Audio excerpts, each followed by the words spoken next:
आप सुन रहे हैं विविध भारती पिटारा।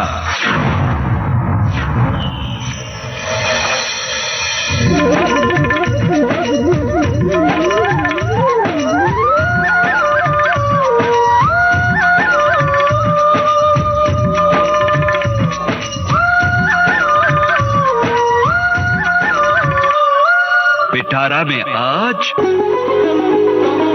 विविधा, विविध भारती के विविध रंगी कार्यक्रमों की विविधा।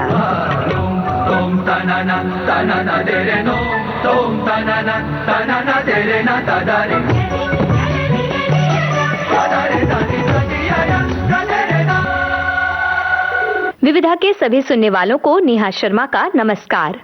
श्रोताओं, जब विविधा के आज के अंक की तैयारी के लिए विविध भारती के संग्रहालय से अनमोल रिकॉर्डिंग्स चुनने की बारी आई तो ना जाने क्यों मन ने खुद ब खुद एक ही राह पकड़ ली, क्योंकि मौका भी तो खास है। तो आज के इस खास मौके पर विविधा का ये अंक केंद्रित है अंतर्राष्ट्रीय महिला दिवस, अभिनेत्री दीना पाठक, शम्मी और देविका रानी पर। हर साल 8 मार्च की तारीख अंतर्राष्ट्रीय महिला दिवस के रूप में मनाई जाती है। इसकी शुरुआत 1908 में हुई, जब महिला कामगारों ने अमेरिका के न्यूयॉर्क में एक रैली निकाली ताकि उनके काम के घंटों को कम किया जाए और तनख्वाह में बढ़ोतरी हो। साथ ही महिलाओं को मतदान का अधिकार मिले, ये भी इस आंदोलन का महत्वपूर्ण पहलू था। 1910 में डेनमार्क की राजधानी कोपेनहेगन में कामकाजी महिलाओं के अंतर्राष्ट्रीय सम्मेलन में क्लारा ज़ेटकिन ने इस दिवस को अंतर्राष्ट्रीय बनाने का प्रस्ताव रखा, जिसके लिए 17 देशों से आई तकरीबन 100 महिलाएं तैयार हो गईं। आखिर 1975 में संयुक्त राष्ट्र ने इस जश्न को एक अंतर्राष्ट्रीय दिवस में बदल दिया और हर साल महिलाओं को हितों को ध्यान में रखते हुए किसी थीम के साथ इस दिवस को मनाया जाने लगा। साल दर साल समाज में महिलाओं की स्थिति को सामाजिक, राजनीतिक और मानसिक तौर पर सही स्थिति में लाने की कोशिश इस दिवस के द्वारा की जाती है। हालांकि हम ये कहते हैं कि अब महिलाएं हर क्षेत्र में पुरुषों के कंधे से कंधा मिलाकर चल रही हैं, लेकिन अब भी तनख्वाह, काम के समय, सामाजिक और पारिवारिक मोर्चे पर समानता का संघर्ष जारी है। इसे पाने के लिए प्रयास किया जा रहा है और यहाँ हम महिलाओं के संघर्ष में न हारने वाले जज्बे को दर्शाता एक गीत सुनते चलते हैं।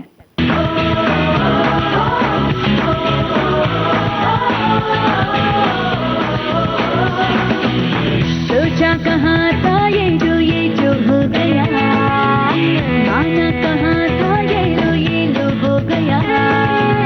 छुट्टी कोई काटो ना है हमको होश में, कदमों को थामो ये है उड़ते जोश में। बादल पे पाँव है या छूटा गाँव है, अब तो भाई चल पड़ी अपनी ये नाव है। बादल पे पाँव है या छूटा गाँव है, अब तो भाई चल पड़ी अपनी ये नाव है।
समय समय पर फिल्मी पर्दे पर भी कई सशक्त महिला किरदारों और महिला प्रधान फिल्मों का जादू छाया है, जिसने समाज को सीख तो दी ही, साथ ही महिलाओं को भी बहुत कुछ सिखा दिया। जहां महबूब खान की मदर इंडिया में एक माँ किसी औरत की इज्जत को बेटे की जान से भी ऊपर रखती है, वहीं बिमल रॉय बंदनी के जरिए प्रेम और समर्पण की एक अलग कहानी कहते हैं। महेश मांजरेकर की बात करें तो अस्तित्व समाज के दोहरे मापदंड को सामने रखती है। महिला प्रधान फिल्मों की बात करें तो पहले जहां एक लंबे समय तक दुख सहने के बाद अपने लिए आवाज उठाती महिला किरदारों को पेश किया गया, वहीं समय के साथ साथ महिला किरदारों का ढंग भी बदला। अपनी कमजोरियों को जीतने का नया अंदाज फिल्मी पर्दे पर इन महिला किरदारों ने दिखाया, फिर वो हाईवे हो या क्वीन, इंग्लिश विंग्लिश हो या लिपस्टिक अंडर माय बुर्का, डियर जिंदगी हो या जब वी मेट, हिचकी हो या थप्पड़, हर महिला किरदार ने हमें अपनी कमजोरियों से लड़कर जीतना सिखाया। कहानी, इश्किया, छपाक, मिसेज, लापता लेडीज, पिंक जैसी न जाने कितनी ही फिल्में हैं जो हमें समाज में महिलाओं की स्थिति दिखाने के साथ साथ उससे बाहर निकलने का रास्ता भी बताती है।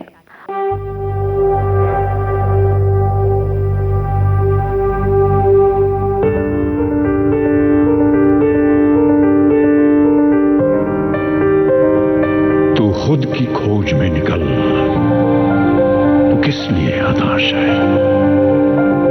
तू चल, तेरे वजूद की समय को भी तलाश है, समय को भी तलाश है। जो तुझसे लिपटी बेड़ियां, समझना इनको वस्त्र तू। जो तुझसे लिपटी बेड़ियां, समझना इनको वस्त्र तू। ये बेड़ियां पिघाल के बना ले इनको शस्त्र तू, बना ले इनको शस्त्र तू। तो खुद की खोज में निकल, तू किस लिए हताश है? तू चल, तेरे वजूद की समय को भी तलाश है, समय को भी तलाश है। चरित्र जब पवित्र है तो क्यों है ये दशा तेरी? चरित्र जब पवित्र है तो क्यों है ये दशा तेरी? ये पापियों को हक नहीं कि लें परीक्षा तेरी, कि लें परीक्षा तेरी। तो खुद की खोज में निकल, तो किस लिए हताश है? तू चल, तेरे वजूद की समय को भी तलाश है। जला के भस्म कर उसे जो क्रूरता का जाल है, जला के भस्म कर उसे जो क्रूरता का जाल है। तू आरती की लौ नहीं, तू क्रोध की मशाल है, तू क्रोध की मशाल है। तो खुद की खोज में निकल, तो किस लिए हताश है? तू चल, तेरे वजूद की समय को भी तलाश है, समय को भी तलाश है। चुनर उड़ा के ध्वज बना, गगन भी कपकपाएगा। चुनर उड़ा के ध्वज बना, गगन भी कपकपाएगा। अगर तेरी चुनर गिरी तो एक भूकंप आएगा, एक भूकंप आएगा। तो खुद की खोज में निकल, तो किस लिए हताश है? तू चल, तेरे वजूद की समय को भी तलाश है, समय को भी तलाश है।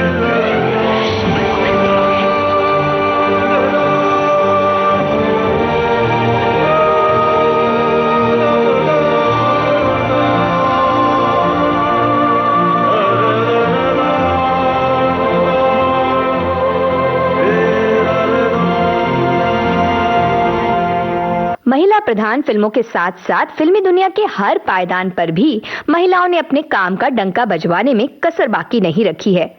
फिर वो निर्देशन हो या निर्माण, एडिटिंग हो या सिनेमेटोग्राफी, वहीं गीत, संगीत, कहानी, पटकथा, हर क्षेत्र में महिलाओं ने अपनी उपस्थिति दर्ज करवाई है।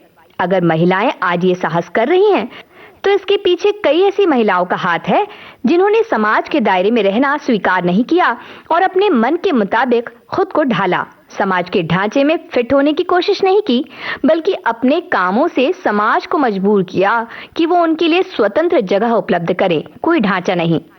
एक ऐसी ही हस्ती हैं जिनकी हम आज बात करने वाले हैं। वो हैं जानी मानी अभिनेत्री दीना पाठक। 4 मार्च 1922 को गुजरात में जन्मी दीना पाठक छोटी सी उम्र से ही थिएटर से जुड़ गई थीं और गुजराती लोक नाट्य में सक्रिय रहा करती। वो इसके जरिए स्वतंत्रता आंदोलन से भी जुड़ी रहीं। National federation of Indian women की प्रेसिडेंट रहीं वो। इंडियन नेशनल थिएटर और इंडियन पीपल्स थिएटर एसोसिएशन यानी कि इप्टा की सक्रिय सदस्य रहीं दीना पाठक। उम्र के चौथे दशक में उन्होंने फिल्मों का रुख किया और कई यादगार किरदार निभाए, जैसे कि गोलमाल में एक मजाहिया किरदार उनका था और खूबसूरत में उनका रौबदार किरदार। कुछ इसी तरह अलग अलग किरदार निभाते हुए दीना पाठक ने अपना फिल्मी सफर पूरा किया। दीना पाठक ने विविध भारती पर इनसे मिलिए कार्यक्रम में अपने जीवन की कई बातें साझा की थीं और इस रिकॉर्डिंग के संपादित अंश हम आपके लिए आए हैं। दीना बहन, अब आपकी इजाजत हो तो प्रोग्राम की शुरुआत की जाए। जरूर, शुक्रिया। अच्छा, पहले आप मुझे सबसे पहले ये बताइए कि आप थिएटर की दुनिया से फिल्मी दुनिया में देर से क्यों आई? क्योंकि फिल्मों में अक्सर आप बड़ी उम्र के किरदार निभाती हैं, जैसे माँ, मौसी वगैरह। जवानी में क्या कभी तमन्ना ना थी कि आप फिल्मों में काम करें? मैं कला सृष्टि में प्रवेश करती हूँ, ऐसा मैं मानती रहती थी। मैं समझती थी कि संगीत, नृत्य, सिनेमा, नाटक, साहित्य, चित्रकला, ये सब अंग हैं अभिव्यक्ति के, और वो कि जो मन में उछलती हुई अभिव्यक्ति है वो इन सब माध्यमों के द्वारा प्रदर्शित होती है। तो मैंने तो हमेशा ऐसे ही सोचा कि मैं हर प्रकार से इसमें इस रंगीन क्षेत्र में पूरी मस्त हो जाऊं। मैंने शुरुआत ही की थी संगीत से, नृत्य से। मैं शांतिवर्धन की central troupe Indian People's Theatre की जो मध्य केंद्रीय संस्था थी, उसमें मैं नृत्य करती थी। उस वक्त मुझे कहा भी गया बहुत वक्त कि आप फिल्म में आओ, फिल्म में करो काम। और मुझे लगता है कि मेरे मित्र अब्बास साहब तो मुझसे बहुत नाराज भी है, क्योंकि धरती के लाल जो फिल्म बनी थी उसमें तो उन्होंने बहुत ही आग्रह पूर्वक कहा था कि ये पात्र तो तुम्ही ने करना है जी। मगर एक बात होती थी, उस वक्त हम आदर्श के जोर पर ये सब क्षेत्रों में हमारा काम आगे बढ़ा रहे थे। तो मुझे लगता था कि जब हमें नृत्य की दृष्टि से या स्टेज के ऊपर रंगमंच की दृष्टि से काम करना ज़रूरी था, तो वो आवश्यक हो जाता था। हम उस वक्त फिल्म के आकर्षण को बिल्कुल दूर कर सकते थे, क्योंकि आदर्श आगे था, देश के लिए कुछ करना था। वहाँ बंगाल का जो दुष्काल पड़ा था, उसके लिए हम लोग चंदा जमा कर रहे थे, और उसी वक्त हम लोग जो काम कर रहे थे वो इतना महत्वपूर्ण था कि मैंने उस फिल्मों में काम करने का जो आग्रह था उसको एक तरफ रख दिया। मैंने काम किया था जवानी में, गुजराती फिल्मों में मैंने काम किया था। अच्छा। हाँ, और मैं करती रही बहुत सारी फिल्में, शैनी विजयानंद, करियावर, मणेला जीप, वो सब मैंने किए। लीड रोल किए आपने? लीड रोल किए। मगर मुझे लगता है कि मैं हमेशा ये सोचती रही कि ऐसे ही नाटक करते करते ही हमें इतना समाज का विरोध सहन करना पड़ता था कि ये नाटक चटक करने वाले लोग हैं, तो और भी सिनेमा तो उस वक्त इतना एक्सेप्टेबल नहीं था लोगों में, तो और भी मुसीबतें झेलनी पड़ती। तो शायद उस वजह से भी हो कि हम लोग ज्यादातर नाटक में ही मस्त रहे और सिनेमा की ओर नहीं ढले। और खास तौर पे हिंदी सिनेमा जो ऐसे बहुत व्यापार की तरह से चल रहा था, तो हम लोग समझे कि उसमें हमने जाना जरूरी नहीं था। मगर मैं समझती हूँ कि ये अपरिपक्वता भी थी एक प्रकार की। आस्ते आस्ते करते हुए ऐसे ख्याल आया कि ये दोनों माध्यम तो बहुत नज़दीकी माध्यम है। ये दोनों माध्यम ऐसे हैं कि जो दोनों एक दूसरे के पूरक माध्यम हैं, वो हमेशा एक साथ ही रहेंगे और कलाकार को आकर्षित करते ही रहेंगे। खैर, अब तो आप फिल्मों में आई गई हैं, थिएटर से आ गई हूँ। तो अब आप फिल्मों में बिजी होने के बावजूद हाँ, थिएटर में कैसे एडजस्ट करती हैं? अब ये बहुत आसान हो जाता यदि हमारे पास इतना ही बहुत मंजा हुआ रंगमंच होता जितना कि आज हमारे पास सिनेमा का क्षेत्र है। यहाँ काम करने के लिए हमें प्रायोगिक रंगभूमि का काम करना पड़ता है, जहाँ के बिना पैसे के, बिना शुल्क के बहुत काम निपटाना पड़ता है। तो उधर काम और समय बहुत ज्यादा देना पड़ता है, जिसको कहते हैं सेल्फ इन्वॉल्वमेंट बहुत ही देना पड़ती है। जी। तो मैं समझती थी कि बहुत आसानी से हम लोग ये दोनों काम साथ कर सकते हैं और करेंगे। फिलहाल आप इप्टा के लिए प्ले इप्टा के लिए करती हूँ। डायरेक्ट भी करती हैं? नहीं, इप्टा के लिए अभी तो नहीं। मतलब गुजराती माध्यम में मैं ज्यादा काम करती हूँ, हिंदी में तो मैं कम ही काम करती हूँ। मगर गुजराती जो नाटक करने हैं, मुझे जो करने हैं नाटक, वो इतने प्रायोगिक है कि हमारी गुजराती रंगभूमि व्यावसायिक बहुत बन गई है। तो उसके सामने करंट के सामने तैर के काम करने की जरूरत है वहाँ फिर से, और वहाँ पायोनियरिंग काम करने की जरूरत है। और वो काम मैंने सालों साल किया है और अभी भी करती रहूंगी, मगर थकान सी हो जाती है। फिर वो जो थकान होती है उसमें से ऐसे लगता है कि आसान काम कर लो, ये सिनेमा का काम अभी आसान है। अच्छा। तो वो करने की इच्छा जरूर हो जाती है। और फिर मन असंतुष्ट रहता है, क्योंकि वो जो रंगमंच की प्रतिभा है, वो जो रंगमंच का आकर्षण है, वो बहुत बड़ा है, वो कभी छूट नहीं सकता। तो वो हमेशा खींचता रहता है। तो नाटक हम अभी तो करते रहते हैं ऐसे, मगर सच्चा किस्म का जो नाटक है वो मेरा ख्याल है कि बहुत अच्छे लेखक आगे आने से होगा।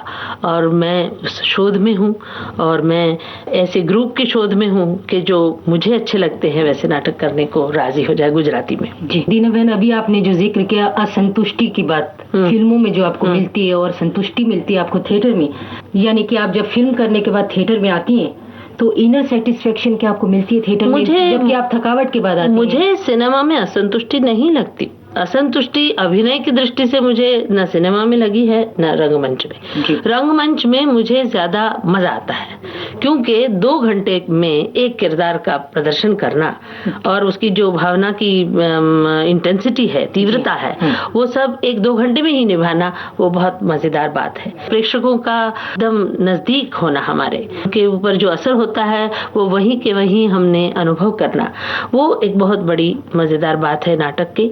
वो मुझे अच्छी लगती है। मगर फिल्म के अंदर का जो अभिनय का काम है उसमें भी संतोष है। यदि अच्छी कैरेक्टर हो, पात्र अच्छा हो, दिग्दर्शक अच्छा हो, लेखक ने और दिग्दर्शक ने दोनों ने प्रेम पूर्वक ध्यान से उस पात्र को देखा हो और उसको निभाने की कोशिश की हो, तो फिर वो जो अदाकार है उसको भी बहुत मजा आता है। कलाकार को तब काम करने का मजा आता है जब, क्योंकि ये माध्यम है दिग्दर्शकों का माध्यम ज्यादातर, और उनका ध्यान हमारे किरदार पर ठीक से टिका हो, तो फिर उस काम में भी मजा आता है। जैसे मौसम में मुझे बहुत मजा आया था वो पात्र करने में, जो हालांकि बहुत ही छोटा सा पात्र था जी, मगर बहुत समझ के अंदर उतर जाने का मौका मिला था। तो वो होता है, मगर रंगमंच में ज्यादा आनंद आता है, ये कह सकती हूँ। पर इसमें असंतुष्टि ही है ऐसा मैं नहीं कहूँ। अब जबकि थिएटर का हर शख्स फिल्मों में आने की तमन्ना रखता है, तो आपके ख्याल से क्या ऐसा मुमकिन है? क्योंकि जरूरी नहीं कि सब थिएटर वाले बढ़िया एक्टर बने फिल्मों में, वो अच्छा अभिनय करें। नहीं सविता जी, आप ये तो जानेंगी क्या, हम सब एक्टिंग करना चाहते हैं। आपने भी यही सोचा, मैंने भी यही सोचा था। हम जब दाखिल हुए तो हम दोनों ने एक्टिंग ही करना सोचा था, क्योंकि एक्टर होना वो बड़ा एक सहज ऐसा उत्साह है और उसको निभाना आसान है। सब किस्म का काम करना, मैंने कहा ना कि कला सृष्टि में प्रवेश करना होता है। फिर अपनी अभिव्यक्ति किसी भी माध्यम से हो, वो चित्रकला के माध्यम से करो या गाने के माध्यम से करो या भाषण के माध्यम से करो या एक्टिंग के, मगर एक्टिंग एक ग्लैमराइज्ड किस्म का वो तो है ही, क्षेत्र है, अंग है उस माध्यम का। तो लोगों का जो नवयुवक होते हैं उनका ध्यान उसी पे खींचता है, वो बहुत स्वाभाविक है। मगर ऐसा ही होना चाहिए ऐसा मैं नहीं कहती। क्षेत्र ही आज ऐसे हो गए हैं कि जहाँ व्यापार के सिवाय कुछ भी नहीं सोचा जाता, फिर एक रैट रेस हो जाती है, और रैट रेस में कोई शांति से बहुत आर्टिस्टिक चीजें नहीं सोच पाता। फिर वो होता है कि चलो मैं कहाँ इसमें घुस जा सकता हूँ, मैं कहाँ फिट होता हूँ, वहीं घुस जाओ। फिर वो ज्यादा से ज्यादा आसान तरीका ढूंढता है। तो इसकी वजह से आज यंगस्टर्स जो हैं वो सिर्फ एक्टिंग की तरफ जाते हैं। मगर मुझे लगता है कि इंस्टीट्यूट में जो ये जनरल कोर्स किया है वो बहुत अच्छा किया, ताकि इस वजह से लोगों को ये क्षेत्र के शास्त्र का, टेक्निक का महत्व ख्याल में आया। कि इस दृष्टि से देखना है, रिकॉर्डिस्ट हो या कैमरामैन हो या कॉस्ट्यूम डिजाइनर हो या वो सब जो अंग है वो कितने महत्व के अंग है वो अब लोग समझ रहे हैं और वो बहुत अच्छा हुआ है। अच्छी फिल्में होंगी तो ये सब होगा।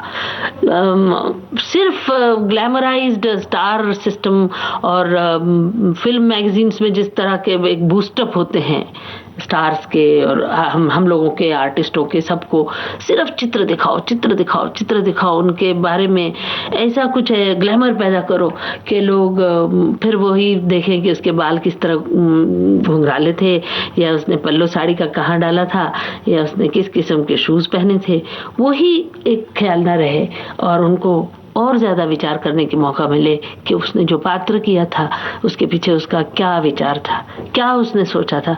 ये सब जब एक्टिंग के बारे में सोचना होगा तब एक्टर को भी सोचना पड़ेगा कि मैं सच्चा अच्छा एक्टर हो सकता हूँ या नहीं हो सकता हूँ। सही बात कही आपने।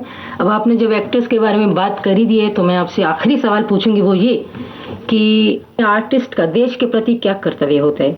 कला सृष्टि में मेरा जो एग्जिस्टेंस था या जिंदगी थी वो हमेशा इसी पैमाने पे रही है। मैं इंडियन पीपल्स थिएटर से ही काम की शुरुआत कर चुकी हूँ, जहाँ के हर वक्त हम लोग देश के लिए क्या कर सकते हैं, देश की समस्याओं को किस तरह हम रंगमंच पे उतार के लोगों के सहाय रूप हो सकते हैं, वो हमने किया है। मैंने रास्ते रास्ते पर नाटक किए हुए हैं। हम लोगों ने बंगाल दुष्काल पड़ा तब बहुत सारे पैसे जमा करने के लिए हमने सारे हिंदुस्तान का दौरा किया हुआ है और वो इस तरीके का दौरा कि आज आप सोच भी नहीं सकते कि कितनी कठिनाइयों से उस वक्त हम लोग कलाकार लोग दौरा करते थे। आज तो बहुत सारी सहूलतें इन ट्रूप्स को मिलती है जो ट्रूप्स इधर उधर घूमती हैं और प्लेन से जाती हैं, प्लेन से आती हैं। हम लोग तो धूल खाते हुए खुले खटारों में बैठे हुए और बिल्कुल खाना न मिले पीना न मिले तभी भी एक गांव में एक नाटक किया, रातों रात दूसरे गांव शिफ्ट हुए, दूसरे गांव में कितने शोज किए, फिर आगे बढ़े।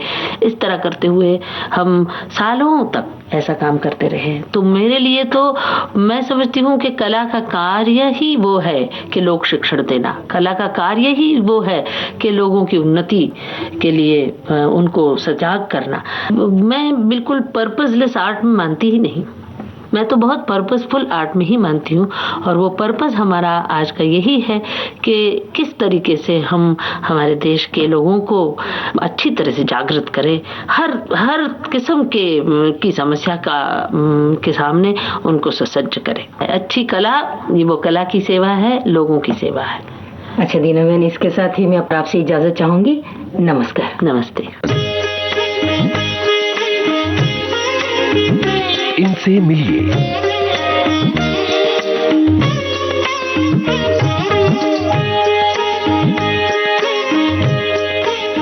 ये तो माना ही जाता है कि जब एक महिला कुछ ठान ले तो उसे पाकर ही रहती है। वैसे जीवन की कठिनाइयों से पार पाना भी महिलाओं की खूबी रही है। अब हम जिनकी बात कर रहे हैं उन्होंने भी अपने जीवन की दिशा कुछ यूं ही बदली। 6 मार्च होता है नरगिस रबादी की याद का दिन, जिन्हें हम शम्मी के नाम से जानते हैं। 24 अप्रैल 1929 को मुंबई में जन्मी नरगिस को फिल्मों में कदम रखते ही उन दिनों की परंपरा के अनुसार शम्मी नाम मिला, क्योंकि नरगिस तो पहले से ही फिल्म दुनिया का चर्चित नाम थी। अदाकारा शम्मी को फिल्म इंडस्ट्री में आने के पहले तो काफी परेशानियों का सामना करना पड़ा, लेकिन फिल्मों में आते ही उन्होंने मुख्य नायिका, सहायक नायिका के किरदारों के साथ साथ कॉमेडी वाली भूमिकाएं भी बखूबी निभाई। बाद के दिनों में फिल्मों के साथ साथ वो टेलीविजन शोज में भी सक्रिय रहीं। उनके बारे में हम ज्यादा जान सकें इसलिए ही हम ले आए हैं शम्मी की रिकॉर्डिंग्स विविध भारती के संग्रहालय से। फौजी भाइयों सलाम। इससे पहले भी कई बरस पहले आपका मनोरंजन करने हम आपके पास आए थे। लद्दाख, नेफा और नाथुला के बर्फीले पहाड़ों पर आपसे मेरी मुलाकात हुई थी। नेफा में हमारे साथ सी रामचंद्र, भगवान दादा, अनवर हुसैन और महेंद्र कपूर जी भी थे। बड़ी खातिर की थी आपने और हमने तो सिर्फ आपका मनोरंजन किया था। आज भी मैं आपका मनोरंजन करूंगी, मगर पहले उसके बारे में एक गीत सुनाना चाहती हूँ जिसके बारे में पंडित नेहरू ने कहा है, बगैर गंगा के हिंदुस्तान की तहजीब का तस्वुर भी नहीं किया जा सकता। सचमुच गंगा का ये बहता पानी आज भी हिंदुस्तान की खुशहाली का जामिन है।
अल्लाहु अकबर अल्लाहु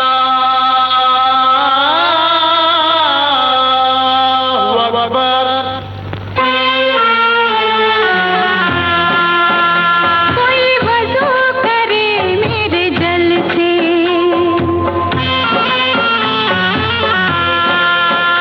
कोई वज़ू करे मेरे जल से, कोई मूरत को नहलाए,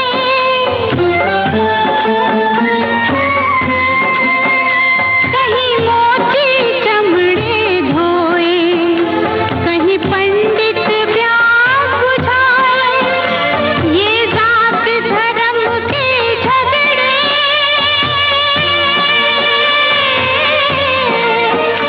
ये जात धर्म के झगड़े, इंसान की है नादानी। मानो तो मैं गंगा माँ हूँ, ना मानो तो बहता पानी। हर हर गंगे, हर हर गंगे, हर हर गंगे। फौजी कैंपों में प्रोग्राम करने के लिए जब हम लोग नेफा पहुंचे तो एक अफसर ने कहा, मर्दों को तो हम इजाजत दे देंगे, मगर फौजी इलाके में कोई औरत नहीं जा सकती। सब सोच में पड़ गए। इस पर श्री रामचंद्र जी ने कहा कि औरत, यहाँ तो कोई औरत नहीं है। ओ शम्मी, शम्मी को आप औरत क्यों समझते हैं भाई, वो तो एक आर्टिस्ट है। खैर बड़ी मुश्किल से वो अफसर माने और हम लोग उस फौजी इलाके में पहुंच गए। दूर दूर तक कहीं किसी औरत की शक्ल नहीं दिखाई देती थी। वहां पर मौजूद फौजी जवान भी कई कई महीनों से अपने घरों से दूर थे। उन सब के बीच तन्हा मैं ही एक औरत थी, मगर न किसी ने गलत नजर से देखा, न कोई ऐसा जुमला कहा जिसमें हल्कापन हो। सचमुच आपका किरदार बहुत बुलंद है। आपके बारे में जो किताबों में पढ़ा था वो आंखों से देखा।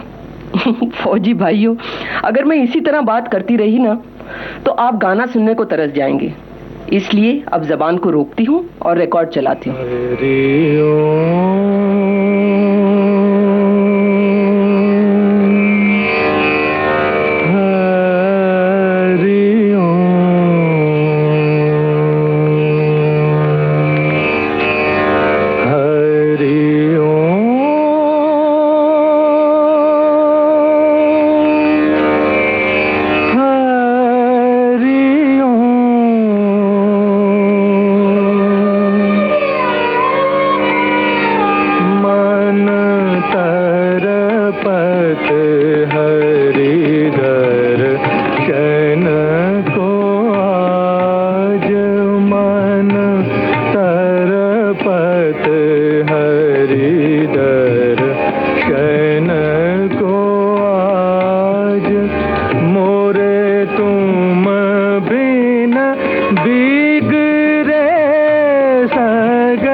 आपको सुनाने के लिए वैसे तो बहुत सी यादें मचल रही हैं, मगर कुछ चटपटे वाकयात ही इस वक्त मैं आपको सुनाऊंगी।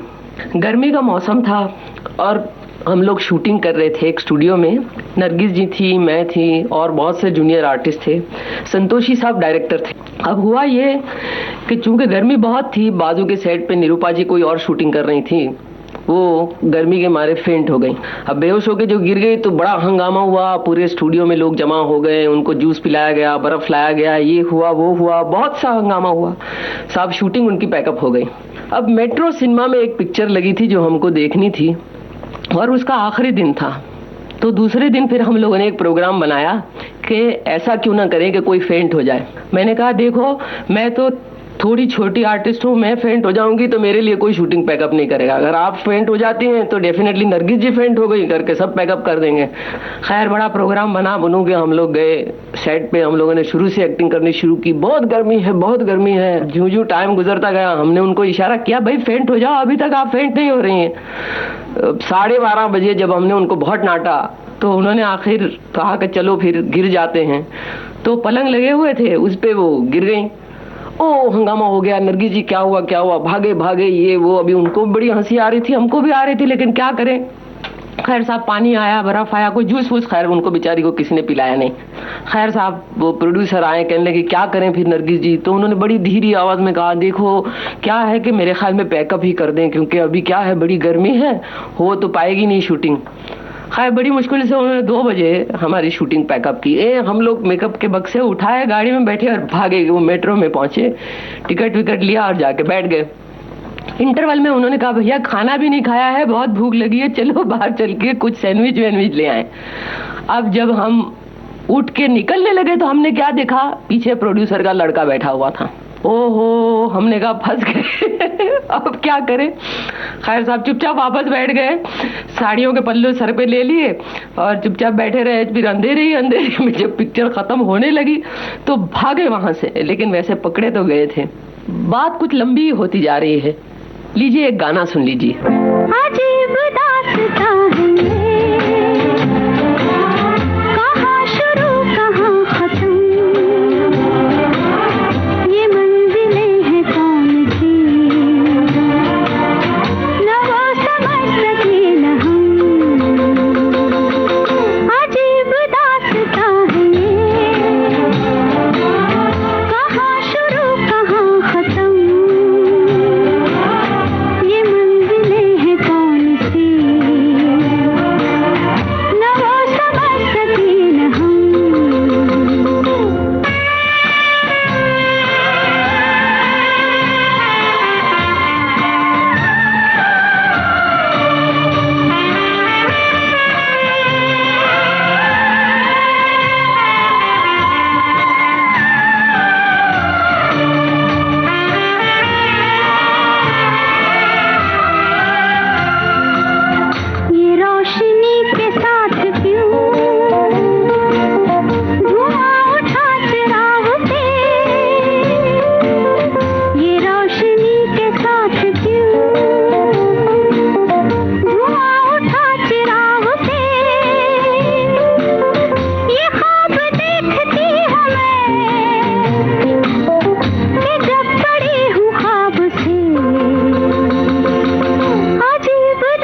प्यार लेके तुम नया जहां बसाओगे, किसी का प्यार लेके तुम नया जहां बसाओगे। ये शाम जब भी आएगी तुम हमको याद आओगे।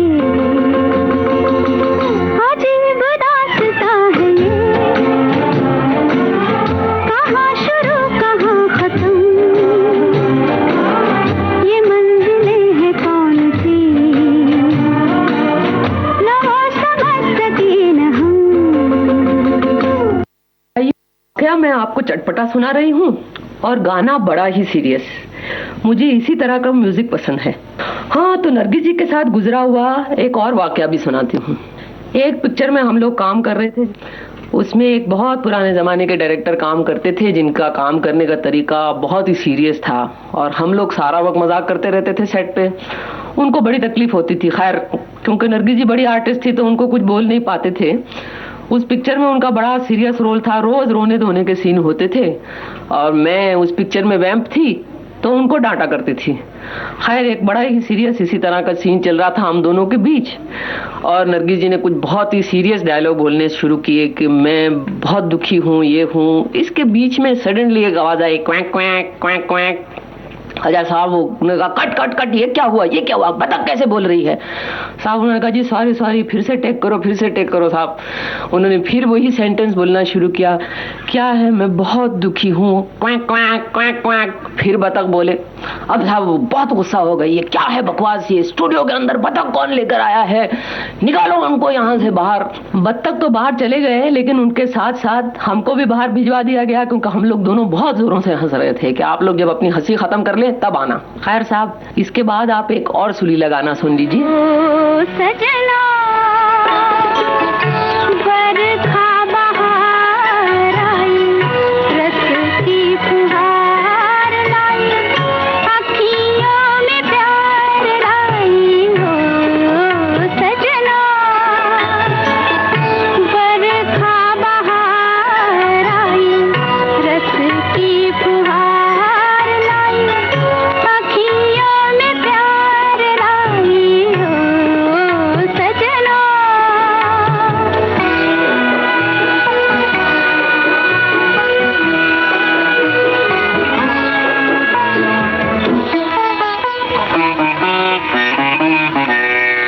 तुमको पुकारे मेरे मन का पपीहरा, तुमको पुकारे मेरे मन का पपीहरा, मीठी मीठी आंगनी में जले मोरा दियरा।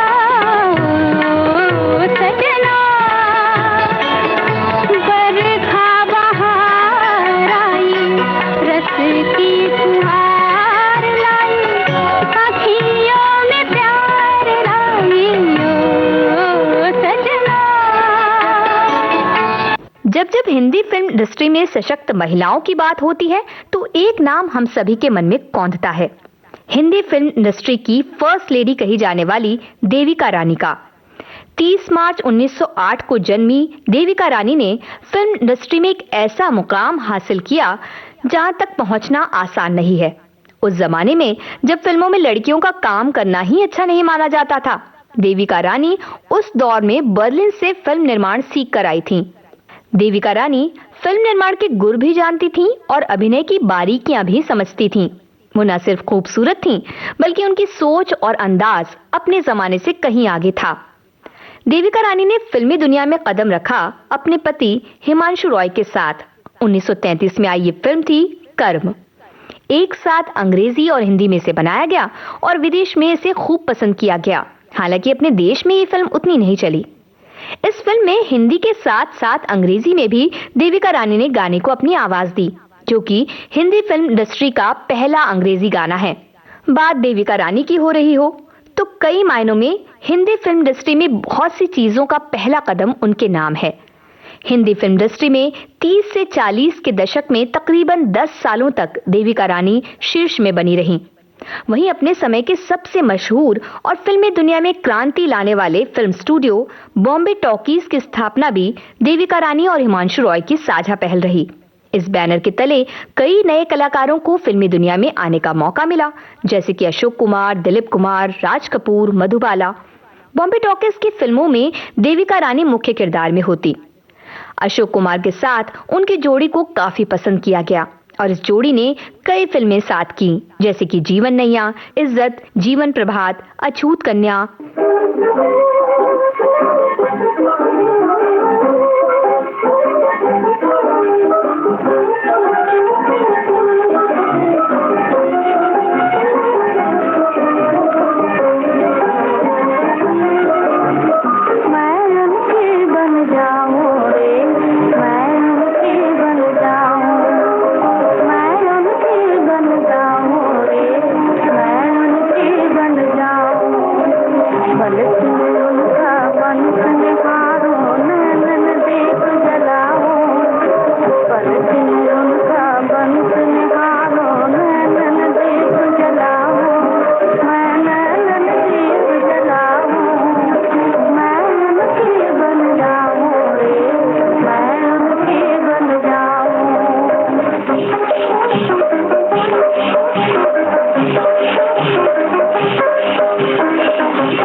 साल 1958 में देविका रानी को पद्मश्री से नवाजा गया। जब फिल्मी दुनिया के सर्वोच्च सम्मान दादा साहब फाल्के पुरस्कार की स्थापना हुई तो सबसे पहला पुरस्कार देविका रानी को ही दिया गया। मार्च 1994 को 85 बरस की उम्र में वो इस दुनिया को छोड़ गईं, लेकिन उनका नाम आज भी हिंदी फिल्म जगत में स्वर्णिम अक्षरों में चमकता है और फिल्मी दुनिया के गलियारों में आज भी गूंजती है उनकी आवाज।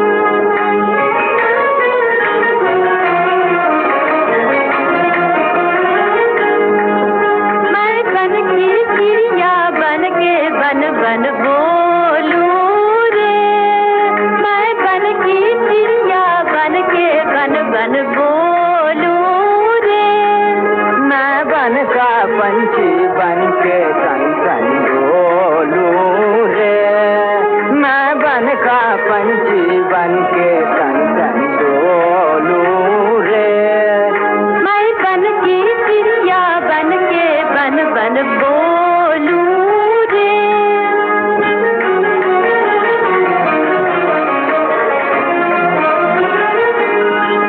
मैं बन का पंछी बन के सन सन डोलूं रे।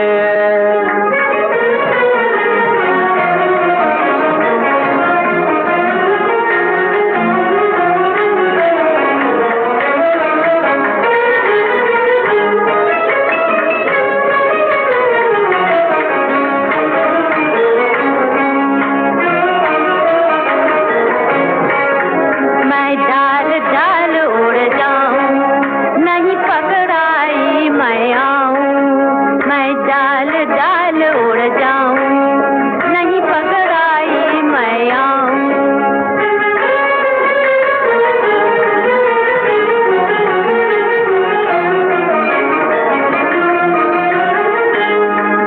तुम डाल डाल मैं बात बात बिन पकड़े कभी न छोड़ूं सन सन डोलूं रे।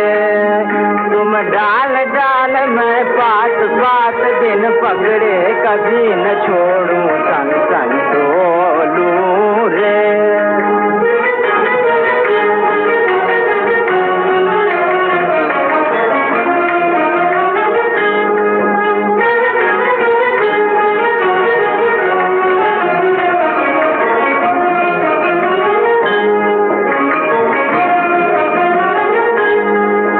मैं बन की चिड़िया बन के बन बन बोलूं रे। मैं बन का पंछी बन के सन सन डोलूं रे। कोई कलाकार लोगों के दिलों तक तभी पहुंच सकता है जब वो खुद अपने दिल को छूता है या खुद को पसंद करता है। और आज हमने जिन भी हस्तियों की बातें की, उन्होंने खुद को न सिर्फ पहचाना बल्कि अपने संघर्षों के बीच भी अपने सपनों को नहीं छोड़ा। और यही कारण है कि आज वो इस मुकाम पर हैं। वो महिला हो या पुरुष, हर वो व्यक्ति जो अपने सपनों को पूरा करने की ठान ले, उसके सपनों को पूरा होने में भले ही देर हो, लेकिन वो सपने पूरे होते जरूर हैं। और इन बातों के साथ विविधा के इस अंक का सफर भी पूरा होने आ गया है। हमें उम्मीद है कि जो भी रिकॉर्डिंग्स विविध भारती के संग्रहालय से हम लिए आ रहे हैं वो आपको भी भा रही हैं। विविधा के अगले कार्यक्रम की तैयारी के लिए हम तो चले विविध भारती के संग्रहालय।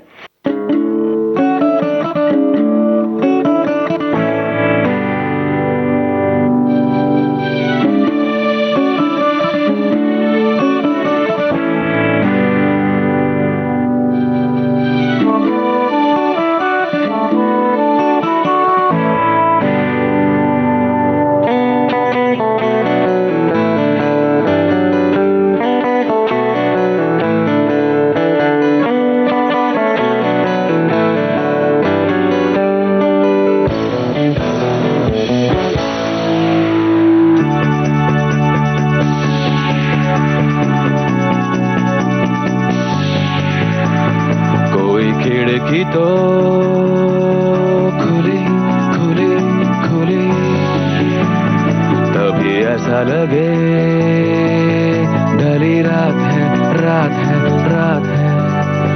डरी डरी डरी दबे दबे दबे, पैरों से वो चली कांच की घास पे घास पे घास पे। काली सी डिब्बी में हुई वो कैद थी, चंदा की मारी हमने गुलेल थी, तारों की चाबी से खुली सफेद सी सुबह सुबह सुबह सुबह। जुगनी उड़ी नए नए पर दिए, ओ पिंजरा खो ओ पिंजरा खो। जुगनी उड़ी दिल में घर किए, ओ पिंजरा खो ओ पिंजरा खो।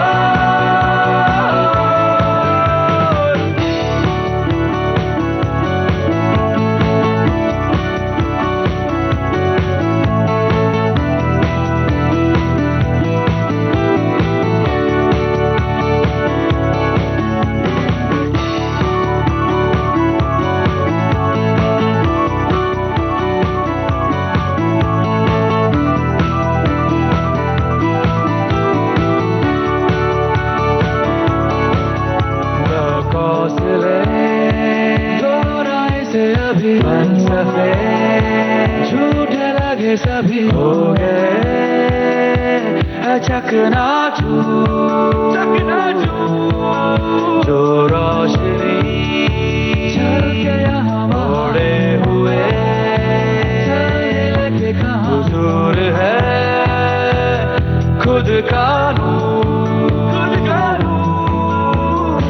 चौखट पे मांगी जिसकी मुराद थी जिसके लिए वो इतनी उदास थी कोई ना जाने कितनी वो खास थी सुबह सुबह सुबह सुबह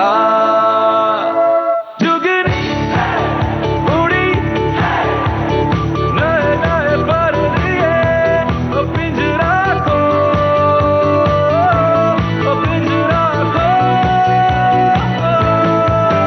जुगनी उड़ी दिल में घर किए ओ पिंजरा को पिंजरा को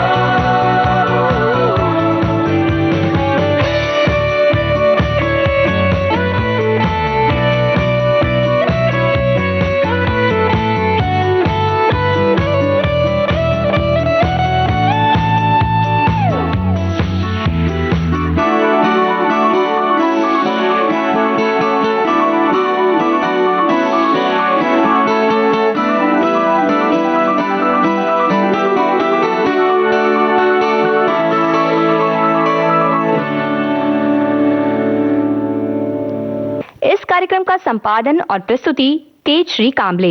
अब दीजिए इजाजत, नमस्कार। ये थी विविध भारती के विविध रंगी कार्यक्रमों की विविधा।